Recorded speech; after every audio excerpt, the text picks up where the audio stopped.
What's up, everybody? Welcome back to another episode of the 10-7 MMA show. We are back with our Monday show. By the way, speaking of Monday, shout out to Johnny Monday. I don't know if you're on it. It looks like nobody's on the stream yet, but Johnny Monday, shout out to you. He just commented on one of our videos. He's been an active follower, active subscriber to the channel, commenting a lot, sharing his opinion. So we really appreciate that. Thank you, Johnny Monday. And he said he just watched our 10-7 MMA Fusion Fight League promo video with me and Justin doing commentary. So he gave us props there. Thank you so much. We really appreciate that.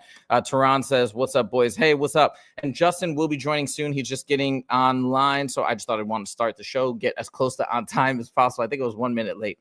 But before Justin joins, before we get into the topics for today, because we have a massive UFC card this Saturday, I wanted to talk about a couple interviews that I listened to today on the Ariel Helwani show that have got me so hyped for future events.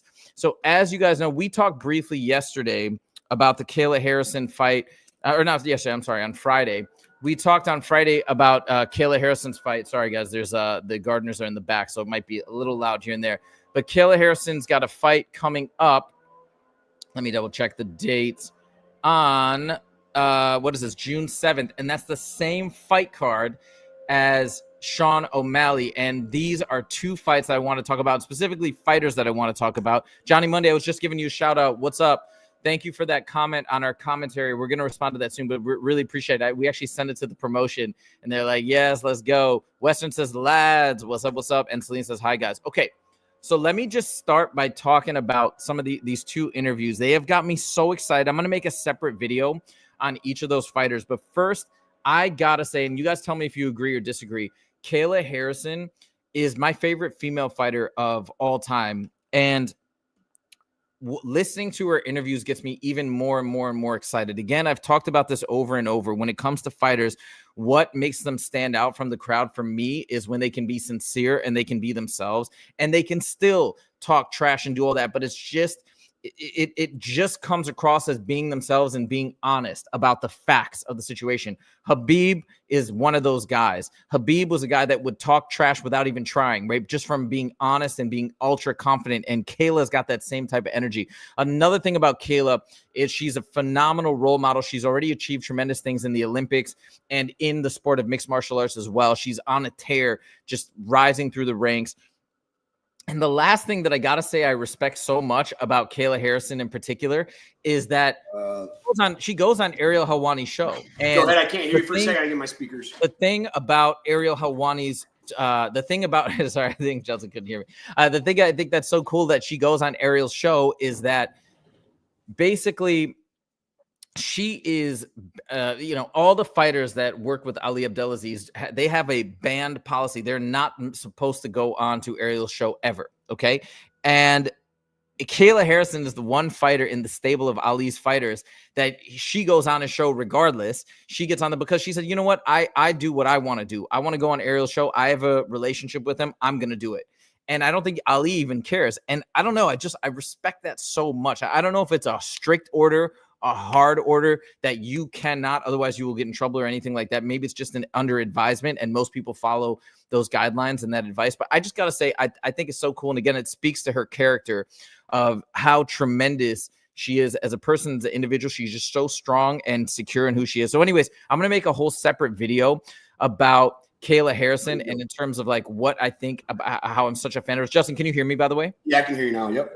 I'm going to make a video specifically about Kayla Harrison later this week, maybe even today. But man, it was so cool to see that. The other thing I want to talk about, Justin, is I'm just giving a little intro on two interviews I heard this morning. One was Kayla Harrison. The other one is Sean O'Malley. I got to say, man, and I think you're going to disagree with me on this. And I know you love Merab and really want to give him his props and his credit. But, man, I listened to Sean O'Malley's interview today on Ariel's show, and I really believe he's going to win on June 7th. And I'm so impressed with everything he's done and the changes that he's made after the surgery. He has dialed in 100%.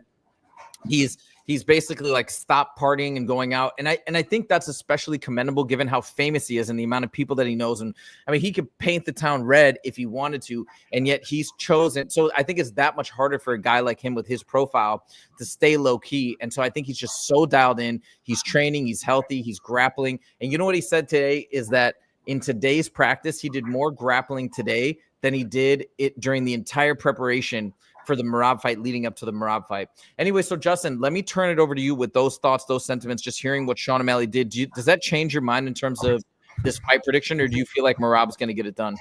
Merab's the greatest bantamweight of all time.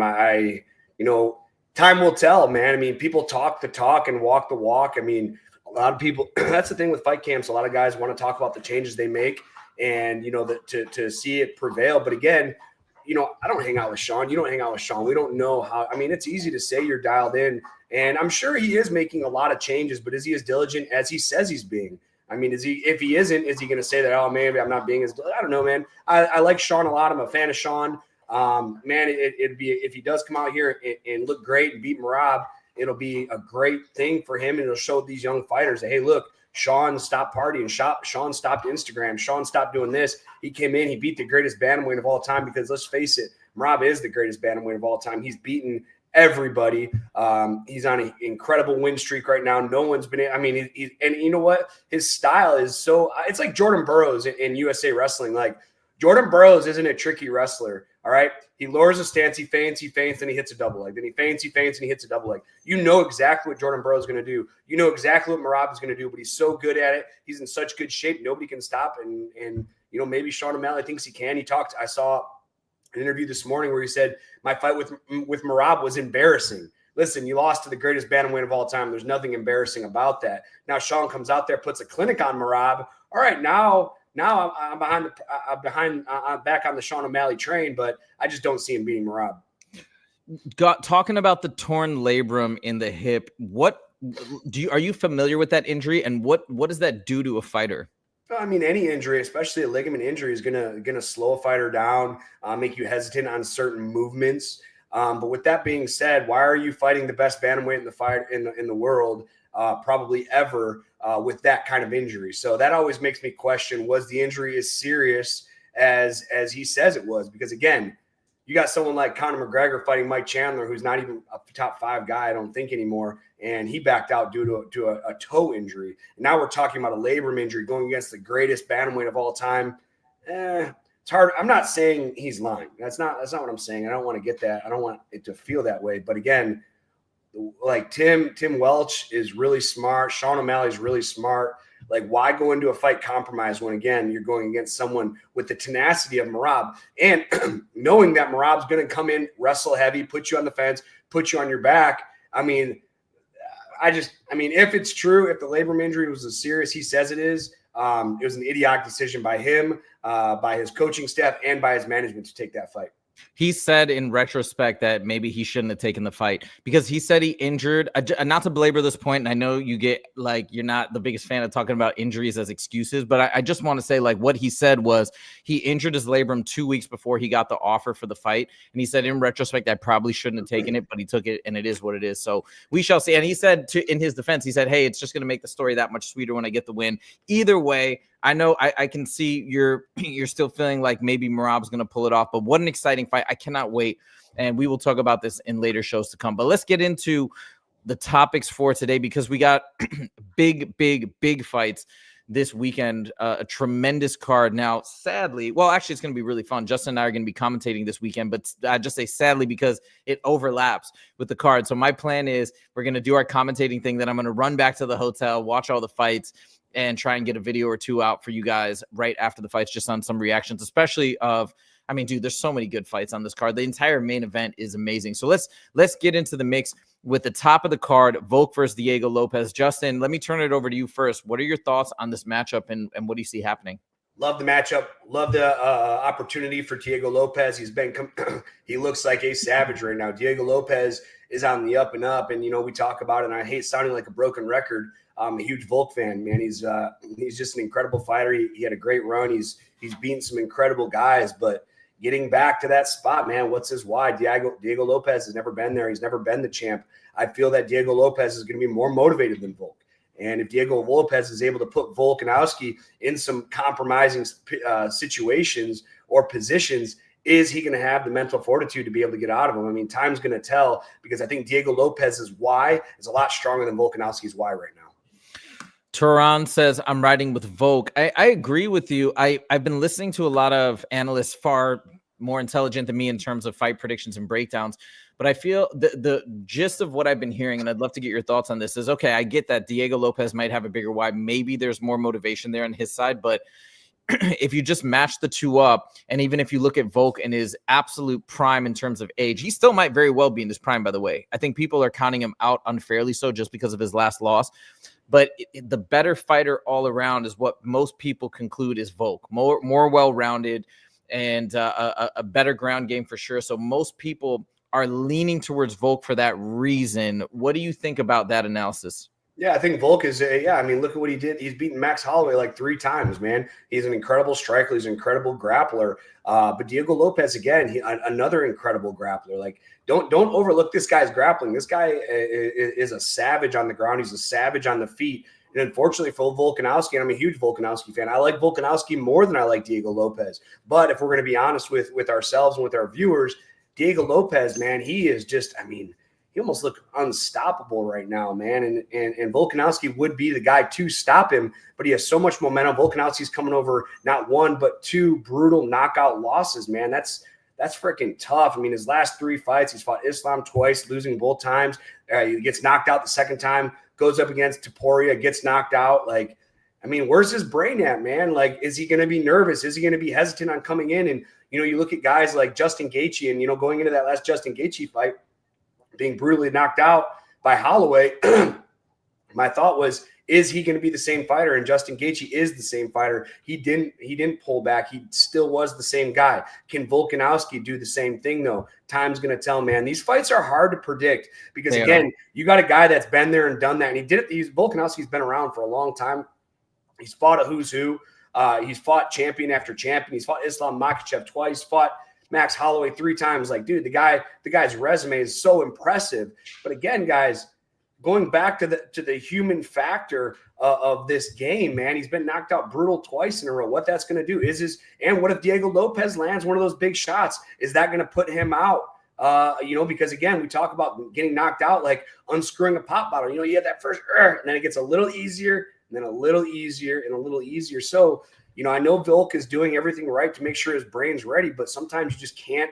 You're going to have long, everlasting effects. You look at Muhammad Ali. I don't know how many times he was ever knocked out, if at all, or dropped or put down. Man, look at the end of his life. You know what I mean? He couldn't talk. He couldn't walk. I believe he had Parkinson's. Like, knockouts have a everlasting effect, whether it's affecting you in a week after, or a month after, or a year after, or 10 years after. Is Volkanovski going to be the same fighter he was? I don't know. And I don't want to make a bold prediction because if I'm wrong, I don't want to get shit talked too hard. But, I think Diego Lopes is on his up and up, and I think Diego Lopes is going to be the underdog in this fight. Now, from a betting standpoint, when the line comes out, which it's out right now, maybe you look it up. I'm going to look it up right now. I'm going to take the dog on whoever it is. I think they have value on both sides. So whoever this dog in the fight is probably who I'm going to bet. Oh, my God. It's so close. Wait, hold on. I mean, but that's what makes this fight amazing. I think he's -1. Wait a minute. They're -115 to -105. They're both minus. So I guess Volk is. So that's called that's Diego Lopes. That's called the VIG. So that's how the casino makes money. It can never be 50-50. Very rarely will you ever see like a +100. You will see it every now and then. But think about it. If you bet at +100 and I bet +100, now the casino doesn't make any money. So typically they'll do like a 15-point spread of a 10. It's called a 10-cent spread right here. It's a -15 to -105. So there is going to be some off balance. So the casino or the bookie can make money in that bet. Dude, but that's what makes this fight so interesting. It is so close. There are so many unanswered questions. So this is going to be I think it's everything it's cracked up to be. A couple of comments from Tehran. He said Volk is a better striker than Diego Lopes. Very interesting take. I don't know if you agree or disagree. I don't know. I don't know. And then Johnny Monday says, Tehran, I've also got Volk as well. The old dog isn't done yet. Let's go. I kind of am cool with either way this unfolds. I'm a big fan of Diego Lopes. I love the fact also that he's learning English, which I know that might seem minor to some guys, but I actually really appreciate that. And I think it gives us fans a better opportunity to connect with the fighters and makes everything more fun. And then we've also got Volkanovski coming back. I mean, what a story to come back and regain the crown, regain the belt. That would be incredible. So, and I hope he does. I want you to know that. Like, I'm a big Volkanovski fan. I like him more than Diego Lopes. I hope he does, man. But I'll tell you what, I've lost so much money betting on the old dog, having this hope that, hey, man, Max Holloway going against Ilia Topuria, man, I think I put like $500 on him. Like, I was like, dude, there's no way, everything that Max Holloway's done, everything that, and we can go down the list. And every time I take the old guy, more than not, I'm losing money. So I don't know. The line's going to swing here in the next couple of days. There's going to be a lot of people are going to get behind one or the other. A lot of guys don't, Aaron doesn't typically bet till the day of or the day before just to see where the line ends up. Because here's the thing. You got Volkanovski. So there's opening odds, and the opening odds are this is what the odds makers say. Now, as bets get put on either fighter, the odds swing. So, for instance, if Diego Lopes was a plus 300, opened at plus 300, but then he drops to plus 100, that's a huge swing. So in turn, that I put some money on Volk in that area because maybe something, bring him the favor. I don't know, man. It's kind of hard to explain. We have to have Aaron on to explain a little bit better than I can. Guys, let us know in the chat. Do you want Aaron to come back on this week to give you guys some advice? He is a professional sports bettor, so let us know. I did put some money down, by the way, with Aaron. You know about this. We're going to talk about it when we get to the fight. I can't wait to talk about that fight, but before we get to that fight, we got to get to the co-main, a massive, massive co-main. Chandler versus Paddy. Let's go. This is the fight when all those fights were announced, when they said that Ilia moved up. We got this fight. We got that fight. We got whatever. Chandler versus Paddy was the number one fight that I was excited about. And just to recap, once again, it's because of the stakes. Well, it's a combination of things. Paddy's star power. Chandler's a big star too. But then you have the stakes. If Paddy gets this done, what will this mean for the UFC? And we also saw a story about Charles Oliveira maybe fighting Ilia Topuria next. Like, that got leaked. I mean, imagine if Ilia wins that fight, actually, or loses, who knows? But the Paddy Ilia matchup is right there for the taking. And that's an authentic beef, a real, like, bad blood matchup, which could be so incredible at the top of the lightweight division. So anyways, we've got so much exciting things happening around this fight and the aftermath of this fight. And also, if Chandler wins, what could that mean for him? Will he call out Conor McGregor for the 17th time, or will he go up and try and take on somebody else and take another shot at the throne? So it's going to be amazing. But before we get into all the what could happen after the fact, Justin, what is your thoughts on this fight and how you see it going down? Huge opportunity for Paddy, man. I just don't think he's there yet. I think Chandler's going to be too much, and Chandler knows his job is probably on the line in this fight. He's 2-4, I believe, in the UFC, or 2-5. He hasn't been able to put together any really impressive wins. Now he's dropping to a guy that's, I don't even think Paddy's ranked in the top 15, or if he is, he barely is. And 12, he loses, I believe. Ranked 12th. Okay, yeah. I mean, Chandler loses to a guy ranked 12th that, he's a great grappler, and people talk about how great his grappling is, but guess what? Charles Oliveira is a much better grappler, and I can guarantee that. And Charles Oliveira wasn't able to put Chandler away. I don't think Paddy's going to be able to put him away. I think this is Chandler's fight to win, and if he loses, there's a good chance you're going to be seeing him sign with the GFL.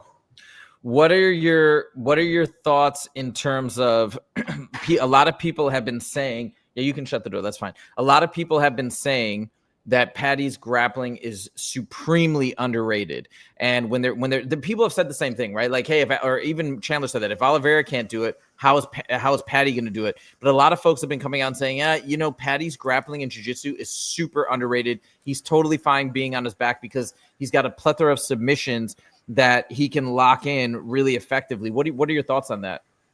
I mean, again, you're comparing underestimated grappling to one of the greatest grapplers in the division. I mean, it's not even comparable. Like, yeah, sure, Paddy's grappling is good. It's probably way better than mine. I saw what he did to Jordan Levitt, and me and Jordan Levitt are just neck and neck, man. When he comes to the gym, man, it's a dogfight with him. And I saw what Paddy did to him. Sure, his grappling is underrated, but guess whose grappling is not underrated? And that's Charles Oliveira. And Charles Oliveira couldn't do anything with Chandler. I expect Paddy not to be able to do anything as well. And one other thing I want to ask you about too, Paddy's known for very unorthodox striking, and we've seen what that's done for DDP's career. So what about his unorthodox striking? Do you see it causing issues for Chandler? I mean, it is unorthodox, but it's not that unorthodox. When I talk, I mean, he does have a lot of great technique and stuff. And, some things work for him. So, for instance, like for me, like when I throw a 1-2, instead of coming forward with my left jab, stepping forward, I'll switch my stance. And I did it to Gavin Tucker. And I can follow up with a big, hard left uppercut as I'm finding range. People call that unorthodox. I call it's just something that I do. So with that being said, I mean, Paddy, again, he has some unorthodox movements, but comparing him to, I'm not saying you're comparing him, but to compare him to an unorthodox fighter like DDP, I think he's a lot more technically sound. With that being said, DDP is technically sound too in his own way because it works. I just don't see him being able to knock Chandler out, man. Chandler's a dog. Chandler's going to be too fast, too athletic, too explosive. And, maybe I'm wrong, but I just can't see Paddy striking. I see Paddy using his striking to get into his wrestling. And I think when Chandler gets a hold of him and gets his hands on him, Paddy's going to realize how strong and powerful Chandler is. And I just don't see, man. And again, it'll be silly if I'm wrong, but that's why MMA is such a crazy sport. I just personally don't see a way Paddy can win this fight, man. And I'm stacking my money against Chandler, or stacking my money with Chandler. What do people at Extreme Couture generally agree with you? Have you guys talked about the fight? Yeah, there's nobody with I've never heard anybody say, hey, better watch out. There's value in Paddy. I haven't heard anybody say that. Wow, that says a lot. That's crazy because I've been hearing a lot of folks, granted, I think it's mostly journalists that have been saying that they believe Paddy's going to get the job done also because of the youth factor, but that's wild. So most people are picking Chandler. Just to throw out a couple comments from Tehran, he said he's got Chandler by brutal KO. And if I'm Chandler, I would fight Paddy the same way I fought Hooker. Yeah, well, I mean, Chandler just went in there and starts in like, what was it, a minute or 30 seconds? I don't even know. No. Did he say Gaethje or Hooker? He smoked Hooker. So I don't know. That's crazy. All right, fine. Let's play this out because I do really hope Paddy wins. I think he's so good for the sport. But let's say Chandler wins. Who do you want to see him go up against next? Obviously, I assume you're going to say Conor McGregor. I mean, Mike Chandler, I'm not a huge Mike Chandler fan, man. I feel he's a little dirty, so it's hard for me to get behind him. I'm hoping Paddy can, pull this win off. Me and Mike Chandler do have a little bit of history.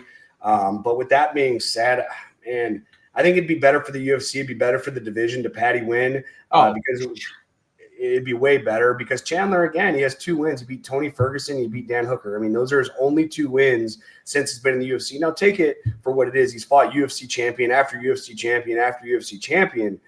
This is kind of the UFC giving him a chance. Like, hey, you fought all these tough guys. Here's a guy that's ranked 12th on the up and up. So Chandler versus Conor would be fun. Chandler versus Conor, I think Chandler is the only guy Conor McGregor can beat.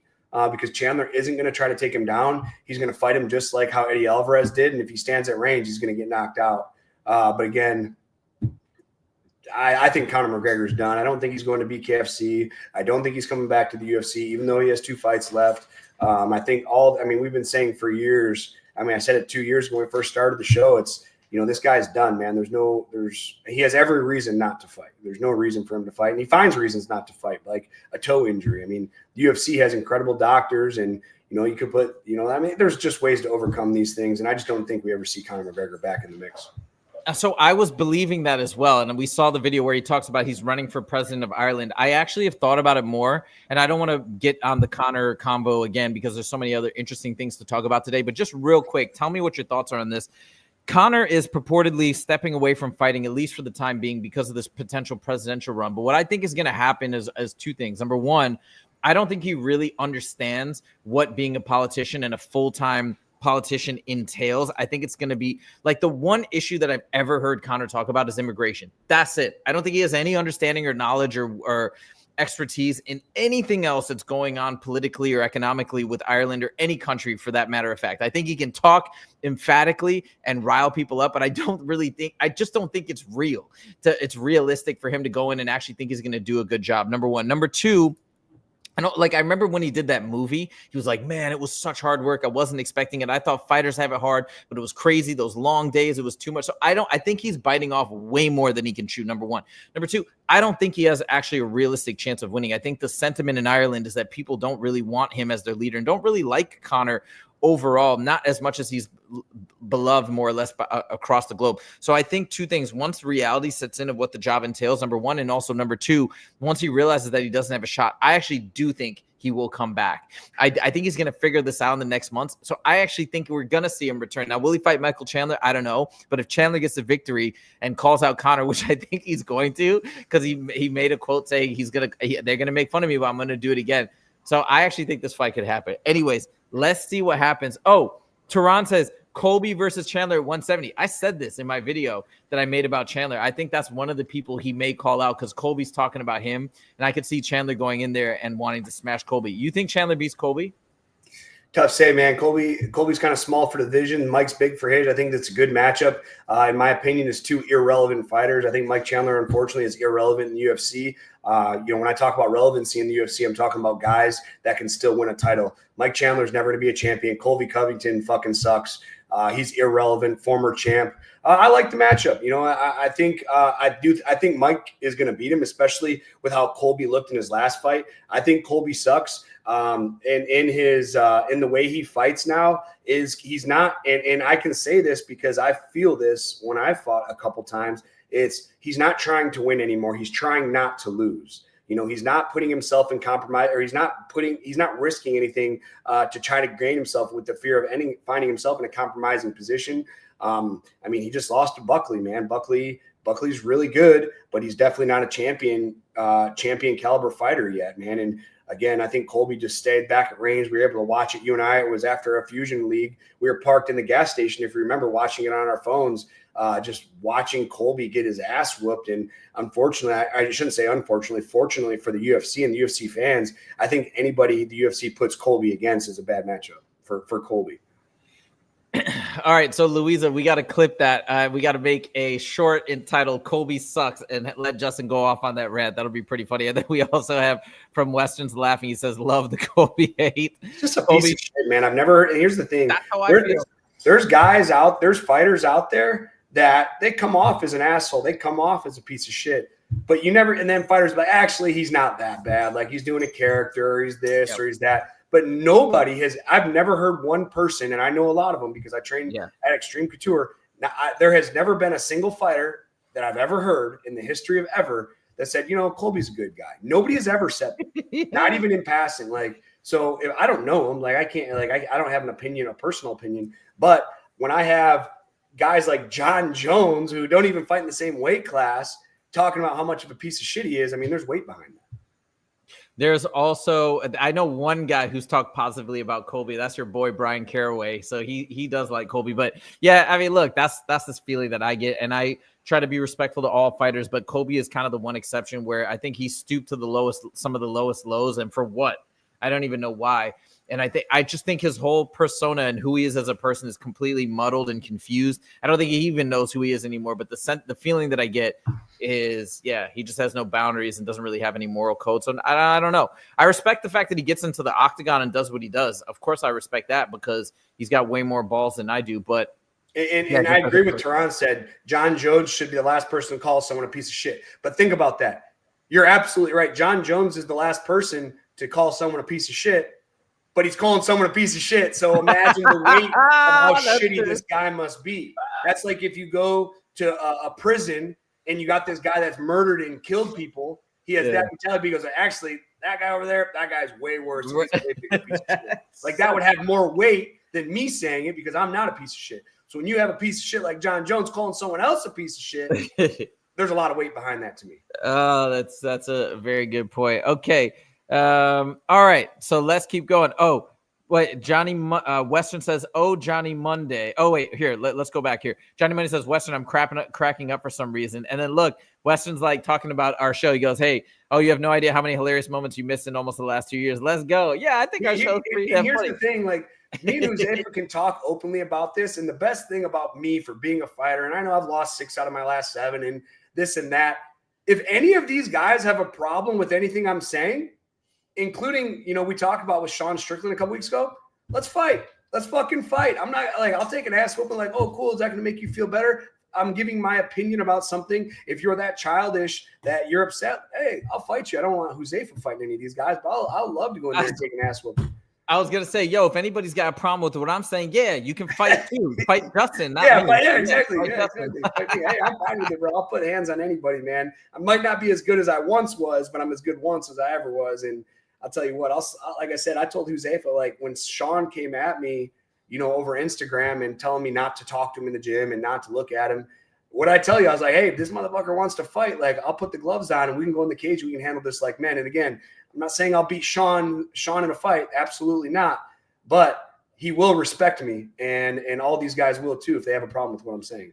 It's so funny in my training and the work that I do just in Muay Thai in particular is like I'll have days where I'm starting to be like, man, I feel like I'm really improving. I'll have a couple times of like good sparring and stuff like that. And I'm like, man, I think I'm actually getting all right. And then I have one bad day of sparring, like I told you last Friday, where I kind of got beaten up a little bit and I like cut my lip because somebody just kept this huge dude that I sparred, which was a mistake, kept jabbing me in the face and like busted my bottom lip.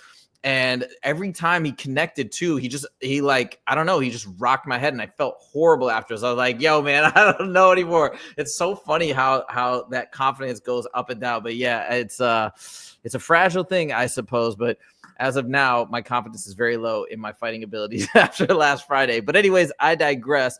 Let's keep going.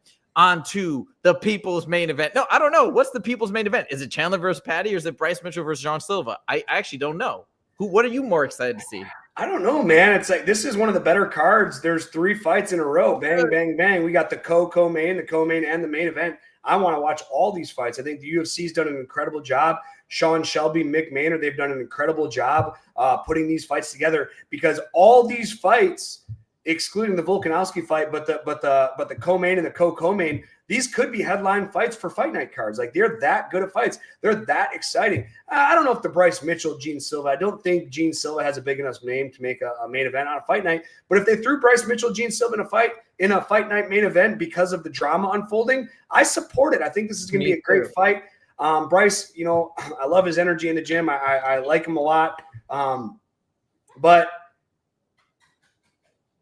I want Gene Silva to win, man. I just don't want this whole thing. Is as much as I respect Bryce and I think he's a great guy for positive energy. I just, man, I hate to say it out loud, but I like being honest with how I feel and shit like that. Like, I just don't like when religion is brought into sports. And if Bryce goes out there and wins, he's gonna, everything's gonna be all this religious bullshit and then back to flat earth. And I just think, I just don't, man. I respect everyone's opinion. I don't care what you believe, but keep it out of sports, keep it out of the entertainment. So I know if Bryce goes in there and win, we're going to have to listen to all these interviews. He's going to pull out his Bible and he's going to pull out all this shit that really has no relevance to the sport of MMA. And I just don't like when, dude, I don't push atheism. I don't push me being agnostic when I win or lose, man. I just don't think, I think everyone should have their own opinion and you shouldn't be trying to push your belief system on other people, especially when you have that spotlight. You should be thanking your family. You should be thanking your coaches. You don't need to be thanking, the mysterious being that you believe in. It's hard for me to get behind because there's so many people behind the scenes. This is the thing, guys. There's so many people behind the scenes of MMA fighters' life. All right. Like when I was in the UFC, I had a strength coach. I had a psychologist that I talked to. I have my mom, my dad. I have my son. I have Roman. I have Dennis, my coaches. I had Jake Shields. I have, Josefa, who I talk to, that I confide in with my personal issues a lot. I have, and that's just saying the couple off the top of my head. This is my time to thank them for me being there. This isn't my time to thank this ominous being that nobody's ever seen. And I just believe in my head that I have this invisible friend. This is the time that I really believe that the fighters need to be taking the time to thank the people that are really there in the flesh and blood, helping them through their fight camps, helping Andrew Jacoby, my athletic trainer. I get injured. He's fucking doing soft tissue work on me to make sure that I'm ready for training. These are the people that truly help me get to a victory and truly help me get there. When guys take a religious approach and kind of put everybody that's really there for them to the side to think, hold up the Bible, I just hate it. I just really hate it. I hate it. That Florida Gator quarterback. He's so awesome. Tim Tebow. What an awesome quarterback. Every time he scored a touchdown, thank God. Listen, If you're that shallow-minded and narrow-minded that think God's watching you play football and he's blessing you with these touchdowns when you have, third world countries, and I've been to third world countries. Jose, if you've been to third world countries, you've seen like he's prioritizing you scoring touchdowns or Bryce Mitchell winning a fight over all of his diseased and famine-ridden countries. It's just so selfish, and I just hate it. It really, I'm starting to sweat because it gets me fired up. You make some really good points, things that I haven't thought about. So let me respond with first of all, I think you make a really good point that those thank yous should, because I've actually never heard, maybe I've missed it, but I've never heard Bryce go out and thank his coaches or his team. Who is Bryce's coach? I don't even know. Exactly. Yeah. You know who my coach is? Dennis Davis since 2009. Roman Isbell since 2016. Jake Shields since 2020. Like, who my coaches are. People know who my coaches are because when I win, we win as a team. When I lose alone, unfortunately. But I want to thank the people. Andrew Jacoby, my strength conditioning athletic trainer that's dealt with all my injuries. These are the people that Adam Sadrowski, Bubba, Bubba, he's there for me. He's done so many things why am I taking this time to thank this ominous being that you might even be wrong about when the people that are there putting their heart and soul into you because they believe in you. I have, all my friends and coach, they believe in me, man. And this is the time that I have that 30 seconds of fame that I get to talk about the people that are really there for me. And, I understand if religion, you're battling demons in your head and, you look to advice and you feel like, oh, God sent me this or whatever that. And that's great, but keep that shit to yourself.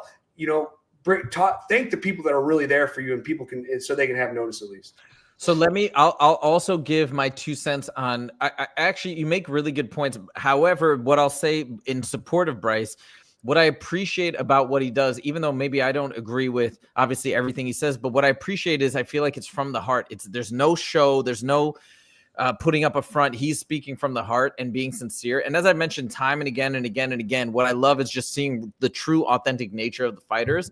And that's what he believes in. So he is being true to himself, I feel, when he goes on and talks the way that he does and fights the way that he does. So that I appreciate. Now, talking about the matchup and the fight, and I made a video about this earlier in the week, and last week, I think, and this is why I put money on Bryce Mitchell to win. And the reason why is I believe he's at a plus 295. I don't know if that's still the same. But this dude, whatever you want to say, right? You're saying hey, who's to know if he's right or wrong in his beliefs? But I got to say, man, this dude believes that he is on a spiritual quest to defeat Jean Silva, agent of evil in his mind. He is getting signs left and right.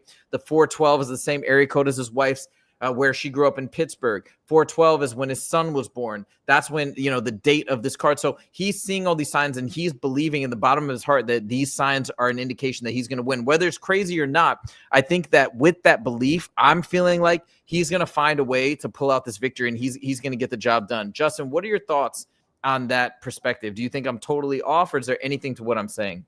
No, man, confidence is huge, man. You have to have confidence. You have to believe in yourself, man. And don't get me wrong.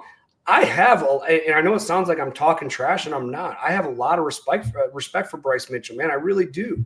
I just think that these religious beliefs in sports should stay in their lane. Okay, so let's I'll play devil's advocate. What if Gene Silva goes out there and knocks him out in 30 seconds? In Bryce's belief factor that that's what God wanted. Wait, Gene Silva was sent by Satan, and he has demons and women haunting Bryce Mitchell's thoughts. So why would God allow? This is getting deep. But why, in Bryce's belief, is he going to let Gene Silva win when clearly Bryce is this huge follower? Now Bryce goes out there and handles Gene Silva, man. Good for him. I'm just probably just going to turn it off after that because I don't want to listen to. Actually, I won't turn it off because I think it's funny. And I'm seeing Johnny Monday, and trust me, I take no disrespect, Johnny Monday, and I do understand that. But again, when I don't preach my belief system, I want to take that time and again, what does it say about religion if Silva goes in there and starches him in the first round? I mean, then what? What's Bryce going to say then? And that's the thing I don't get because I don't know, man. I don't want to piss anybody off. I don't want to lose followers, talking about religion and stuff, and a lot of and Christians and and other heavy followed religions. I take it very personal.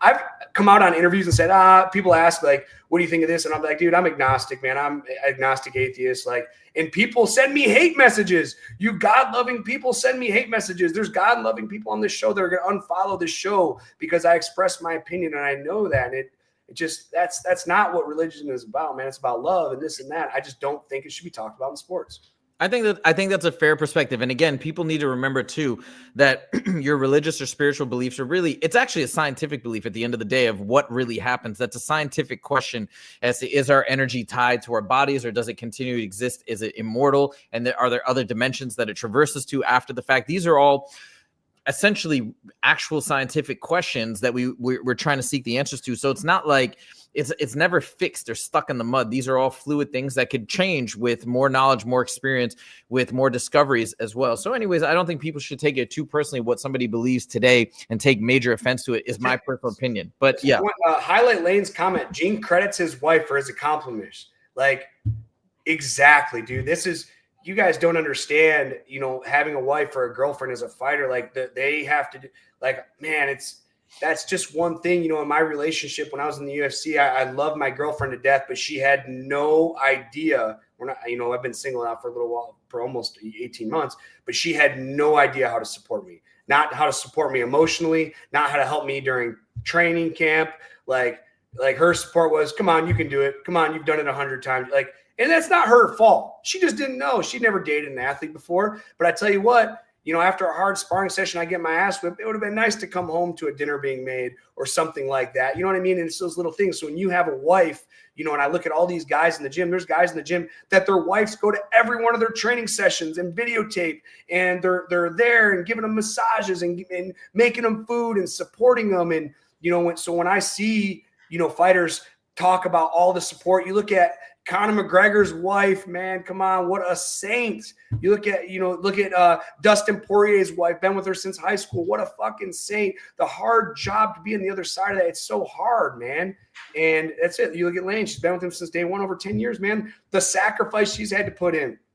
At the beginning when he first started fighting, he wasn't making any money. So I bet that she covered all their bills unless they come from money. Like, you guys don't understand, when you find yourself a good partner in MMA, if you're a fighter and you find yourself a good girl that's going to support you and be loyal to you, that is worth its weight in gold. That's worth more than any religion that there is out there. I've dated girls that they were supporting some things, but then before I fight, they're starting fights with me the 2 days before my weigh-ins, the day of my weigh-ins. Like, this is real life. Like, women will find some, oh my God, in 2014, you liked this girl's picture, babe. We weren't even dating in 2014. What? It doesn't matter. Like, you should have unliked all these girls. Like, I'm weighing in for the UFC in 2 days, and we're fighting about this. Like, guys, I'm telling you, man, guys, if you're trying to do a career in anything, MMA, anything, you're trying to build a business. Huzaifa is an anomaly, man. He's built this huge, successful business essentially on his own. I mean, he has Luisa there helping him, which is great. I know he's had help, but essentially he's done it on his own. That's an anomaly. That doesn't happen. When you find yourself a partner that can help you and support you and build it as an MMA fighter, as a tutor, as anything, you got to grab that and hold on to it, man. And I wish I had that throughout my UFC career. Things might have been different. Who knows? Well, if I would, I know who Justin's talking about, who would start fights with her before his UFC fights. If I would have known Justin back then, I would have told her to drop her immediately. That is insane that anybody would do that. But it fights, is what it is. Like days, the week of my fights. I heard every time basically it was happening, every fight, which is completely insane. But we won't dwell on that because I think now that's a part of the past. Hopefully, okay. Let's keep it moving. Anyways, my pick. I'm going Bryce Mitchell. I'm picking Bryce Mitchell. Are you picking John Silva? I'm taking John Silva just because I want him to win, and it's not because I don't like Bryce. I don't know. At that, I'm taking G. I think I'm kind of picking Bryce because I kind of want Bryce to win. I think that'd be dope. But either way, it's going to be a great fight. Man, oh man, 3 bangers. Now we go to the 4th fight, which is also a banger. Who doesn't like Yair Rodriguez? One of the most interesting, different types of kickboxing styles that we've ever seen. Some of the craziest kicks that he throws. Taking on Patricio Pitbull from Bellator, finally making his way to the UFC. This is his debut fight against Yair Rodriguez. You probably know a lot more about both of these fighters and this fight matchup than I do. So let me start off right off the bat, turn it over to you. How do you see this fight going? Well, I have to go with Pitbull, and for a very simple reason. Fuck. This is how stupid I'm getting. I think my CTE is kicking in. Who did I just fight? What was my opponent in bare knuckle? Cupcake, Lloyd Cupcake. Oh, yeah, Lloyd Mix. Lloyd Mix beat Pitbull in an MMA fight in Bellator. So, to me, if Pitbull goes out there and wins and Lloyd beat Pitbull, that to me says Lloyd's better than Pitbull. And I lost to Lloyd, so I'm better than Pitbull, essentially. So that's how I'm going to talk about. Okay, fair enough. But is that? Do you sincerely actually think that Patricio Pitbull is the better fighter? Giving my honest exam, no, actually I don't. I think Pitbull is going to have a really hard time. He's had some incredible wars in Bellator. He's a great fighter, but I feel like he's one of those guys that's kind of at the end of his career. I think the UFC is bringing him over. I mean, dude, he should have been brought over a while ago, back when he was in his prime. But he has a name. That's the thing. He has a brother. They have these two guys are awesome fighters. But I think they're getting old, man. I think the UFC intention, and again, this is just a fan theory, that the UFC took a long time to bring these guys over. And I don't think his brother's brought over. I think his brother's in the PFL, to bring him over to put him on the shelf, to use him as a stepping stone. Yair Rodriguez, to me, he has a good name, but beating Pitbull would be such a feather in the cap. And while Yair's, been in the UFC, training at the UFC PI, Pitbull hasn't been. And now they're bringing in him, hopefully, trying to boost Yair Rodriguez, because I think Yair Rodriguez is awesome. He is awesome, and his fight style is so fun. I remember people were saying it was 50-50 when he fought Volkanovski. Volkanovski obviously won that fight pretty dominantly, but man, he is a fun fighter, and he's really cool to listen to in interviews. I really like Yair Rodriguez, so I actually am also going to pick Yair Rodriguez, not with a lot of technical analysis behind me, but that's what I'm feeling with my heart, and that's what I do hope happens. Let me just pull up a couple of comments here. So Tehran actually says he's got Pitbull. Lane says, I want to bet Pitbull so bad, convince me. I don't think you convinced her. So yeah, you're going the other way. Lane is siding with the Brazilian, and we also got Johnny Monday. Just a throwback to Bryce. He says, something not being discussed is Bryce's kicking game. Bryce was landing front kicks and side kicks on Topuria before getting dropped. Bryce can chew up Silva with his rear front kicks up the middle. Interesting. Do you have any thoughts on this? I need to rewatch Bryce Mitchell versus Topuria. That was a long time ago. Yeah, I'm going to have to rewatch it as well. I just watched Bryce Mitchell again versus Josh Emmett, and I kind of see Silva trying to do something like emulate Josh Emmett. I feel he has the power to do that. Yeah, I agree. Man, John Silva is he's a really fun fighter to watch if you guys didn't watch. I like him on the mic. I like him on the mic. Oh, man. yeah? I like him on the mic. He had a very underrated shit-talking game prior to this. I didn't know much about him, but I've really enjoyed listening to him on the mic, and I've really enjoyed listening to both of these guys on the mic. And when I think my favorite was when Bryce is trying to preach the Bible during this you saw it, and then Gene Silva gets on the mic, fuck Bryce Mitchell, fuck, and I was just like, yeah, and you can see the sweat start beating on Bryce. He's getting so mad. He's trying to do well in his belief system by not freaking out, and hats off to Bryce to be able to hold it together. But man, Silva, man, his shit talks on a different level. All right, let's go on to the next fight. We're seeing Dominick Reyes at the bottom of the card coming back. I didn't put down his opponent. I'll tell you guys right now. I actually don't know a ton about Dominick Reyes' opponent, but it is Nikita. Actually, you probably know Nikita Krylov, a light heavyweight. I am just so excited to see Dominick Reyes come back. And so we have seen him bounce back from the John Jones loss. He had a bit of a skid there, but now he's come back. He's on, I think, a couple fight win streak. I'm going to look it up right now. But with his last fight, he beat Anthony Smith very, very dominantly. Oh, yeah, he beat Dustin Jacoby before that. So I love to see Dominick Reyes on the comeback. I like listening to his interviews. I feel like he's always so positive. He's been through a lot of trials and tribulations. I think he had a really serious health condition that he bounced back from as well that was really bothering him at some point. He's fought just killers: Jan Blachowicz, Yuri Prohaska, John Jones, Chris Weidman. I mean, an OG of the game, but he's fought the who's who. He's fought all these great guys, and he is the one guy that a lot of people believe that actually beat John Jones, which is crazy. I don't agree, just because that's not the game. The judges, it's not about what you think or I think or what people think. It's about what the three judges think. That's the name of the game. Those are the rules, and the three judges went with John Jones, so it is what it is. But we can say that he fought an amazing fight against John Jones. I will give him that. But anyways, Justin, What are your thoughts of this matchup and seeing Dominick Reyes come back and having such a great resurgence? I mean, when you got a guy that's, making a resurgence back, especially when he's been along for so long, had an incredible matchup like John Jones with what you said. I don't know much about his opponent, but as always, I go with the old dog, Dominick Reyes. Like I said, it's just, I really think it's personal to me because you get an old school guy that comes back, and I think it's so sentimental to me to see guys fall off and make that resurgence, because I tried to do it and I was unable to do it, man. And so when I know how hard it is. And so when I see guys persevere, and I tried my best, man, I was in shape for all my fights. I just, unfortunately, wasn't able to put it together. And when I see someone that is able to put it together, I just know the mentality and all the hard stuff they had to go through, and injuries and losses, and being able to bounce back from that it's so impressive to me. Coming back in MMA and having a lot of success, and then just not having any success is kind of where I'm at right now. It's so hard to do. And when guys like Dominick Reyes do it, especially when they're that old school dog, I just have so much appreciation for it, because again, he's doing something that I wasn't able to do and I tried to do. So when I see somebody, again, I'm just reiterating my point, when I see somebody do it, especially after I failed to do it, I just have so much respect for it. It's so awesome. Dominick Reyes is 35. Nikita Krylov is 33. Not too far apart in age. Nikita Krylov is on a 3-fight win streak. He's been in the UFC since 2018, so he's been around as well for a bit.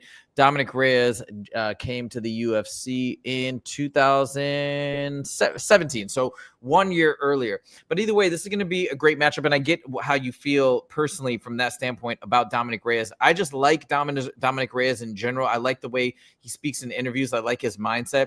I like the comeback story, and he's extremely, extremely talented. So I'm rooting for Dominick Reyes 100%. Let's go. We got a couple comments. Tehran says, also, I got Dominick Reyes. Dom beat John says Western. Andrew says Tony Meeks. And then Western says, I think in response to my comment about the judges, he said, F that, the judges have their heads up each other's, whatever, every other weekend. Now, I'm not saying, I know the judges make mistakes all the time. I don't know. Do you agree with me on that, Justin? I'm just like, my thought is when people cry over these decisions and get bothered by it, I'm just like, how long are you going to do this and go back and forth? I mean, that's the sport is not, hey, who wins according to the scoring criteria. The sport is, who do the judges choose if it's a decision according to the scoring criteria. But we have elected those 3 judges. That's not part of the game to go back and be like, well, they made the wrong decision, so really I should have won that. It's just, you have to live with the judges' decisions. Would you agree with me, or what are you feeling as a fighter? It's unfortunate too. It really is unfortunate, because some of these judges are crooked. Some of these judges have never trained, and most of the judges have probably never trained. The most crooked judge out there, we can make it short about this, Adelaide Bird. How do they keep bringing this woman back? Oh, wait, because her husband's heavily involved in boxing. This woman doesn't know anything about wrestling. She knows less about grappling, and she's the most crooked judge out there. She's judged 2 of my decisions. Both fights, she judged 30-27 against me, and both of them were split decision losses. So you got 2 guys thinking that I at least won 1 round out of 3. Two other judges, and both times out of 6 rounds, I've lost all 6. And then you look over at her boxing controversy. Look her up, Adelaide Bird controversy. She's been suspended. Why do they keep bringing this woman back? I saw her the other day at the gym, and I recognized her right away. She is as ugly as she is uneducated. It's ugly and uneducated. I recognized her right away, and I'm like, okay, obviously, and she has glasses. Obviously, she's not watching the fights. She's probably told who to vote for, because it's ridiculous, the calls I've seen. And anytime you see this woman on a panel, understand it's probably not. You have no idea. I'm not going to say it's not going to go your way, because it's going to go one of the ways, but you have no idea which way this is going to go. I think she flips a coin. And again, I'm taking it personal, because out of the 6 rounds she's judged of mine, I've lost all 6. All right. Not win 1. And they're both split decisions. So how does that work, Adelaide Bird? How does that work? You're crooked and uneducated. That's how it works. Okay, well, there we go. We could definitely clip that. And by the way, Tehran gave me a correction. Krylov actually made his debut in 2013. So he must have debuted in 2013 and then left the organization for whatever reason. Yeah, you're right. I'm so sorry about that. Yeah, he had multiple. What am I saying? I didn't even go down far enough. And dude, Nikita Krylov is in a ton of fights in the UFC. What did I see here? And then he left, I guess. Maybe he got cut. He went to Global 68 for several fights. Oh, he won all of them. He won 4 in a row, and then he came back to the UFC. Whoa. This is an interesting fight. Both of these guys have had to come back from adversity, so let's see what happens. But I'm still picking and hoping for Dominick Reyes. We shall see what happens. Last topic, I'm going to turn it over to Justin. Brad Tavares, your boy at Extreme Couture, and we're hoping maybe we can get him on the show at some point this week or next. Like, he dominated GM3. Actually, that was the one fight that I watched in its entirety from last weekend. That was the fight that I was excited about because I've chatted with him briefly, or like I think you put him on the show. One of our calls. Oh yeah, what am I saying? We had him actually on the show before. That's right. That was a while ago. I totally forgot. Yo, Brad Tavares. Yeah, so we love to see one of our 10-7 alumni go out there and knock it up. But yeah, just let me turn it over to you because I thought he looked super dominant against GM3. There was a massive speed differential, and it was pretty much a shutout. I don't know. What were your takeaways? What were your thoughts? Man, the fight went exactly how I knew it was going to go. Brad, you're not going to take Brad down.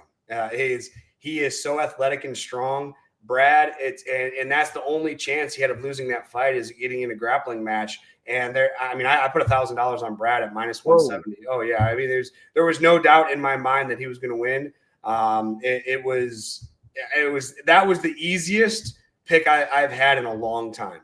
I knew there was just Brad's wrestling defense is on another level, man. And I just think that his opponent was just too slow. You look at it, he got knocked out brutally by Hamzat. So his striking, that happens obviously, but Brad's striking is so good. He works with Ray Sefo, world kickbox, like a 7-time world kickboxing champion. He's been working with him his whole career. Brad, his wrestling, people say, oh, he can't wrestle. Dude, he's a striker, man. He uses his wrestling not to get taken down. And I can't really think of a time that Brad's been taken down and beat. I mean, fought Israel Adesanya. They fought and Brad's been around the UFC since like 2010, man. He was one of the original Ultimate Fight, not on the original show, but one of the original shows of the Ultimate Fighter. And he's been in there ever since. This guy is a dog. He works harder than almost anybody in the gym. And I tell you what, his grappling is very underestimated because he doesn't use it. And his wrestling is underestimated because he doesn't use it. But his wrestling defense, let me tell you, if you can take Brad Tavares down, you're something special. And I knew his opposition wasn't going to be able to. When I saw that speed differential, I was like, man, it was just so apparent. And GM3 just didn't really have a response. But do you think against other opponents, I mean, is Brad one of the fastest guys you've ever seen, or was it just so apparent because maybe, I guess, GM3 isn't one of the quickest guys? I'm not going to say he's one of the fastest guys I've ever seen, but man, I mean, you mix his speed and his power. He's not just fast. He's powerful. He's accurate, and he's devastating. His leg kicks, man, when he fought Chris Weidman, he broke Chris Weidman's leg from leg kicks, like broke it. He was asking the referee, I talked because I stacked money on him against Weidman because I knew he was going to tear apart his legs. During the fight, Brad had sympathy for Weidman and so much respect. He's asking the ref to stop the fight. He's like, come on, man. Like, what else you want me to do to this guy? He's kicking him in the leg. He's falling down. Like, what else you want me to do? Talking to Brad afterwards, he broke Chris Weidman's legs. Brad is so fast and so powerful and so explosive, man. There's a reason he's been in the UFC for 100 years. There's a reason that he's never been on the chopping block. Every fight he's in, it's a stand and bang him out war, and that's how his career is, and that's how it's going to continue to be.